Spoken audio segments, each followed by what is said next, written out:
ไปมาไปหารถได้มือนี่พี่น้องเอ้ยเลยได้สีมือนี่ล่ะเมืองพอดีรถสีเขาเพิ่นเลี้ยนกายก็เลยควักเอาเพิ่นก็เลยจอดให้พอดีเลยได้สีมือนี่คนแล้วพอดีสีเลยเอาแล้วมือนี่ก็แห้งดีพี่น้องเอ้ยมือนี่สีเขาหน้าใหญ่เพียงเด้อมือนี่เด้อสีเขาแล้วก็กินลาบงัวจ้ะบ่หลายดอกพี่น้องเขาก็ได้ซ้ำนี่ละปีนี้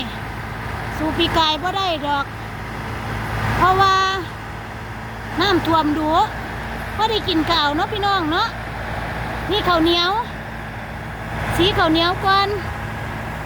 เพื่อนข้าวเจ้าได้ซ้ำนี่ล่ะรถอีแตกหนึ่งนี่แหละก็สิพ่อได้สอบ2 สอบพ่อได้หุงกินอยู่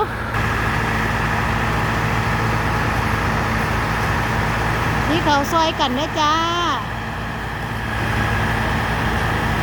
บ่พอชั่วโมงก็แล้วดอกเพราะว่าเขามันบ่หลายข้าวเหนียวก็ขอ6,000หอมผู้พัน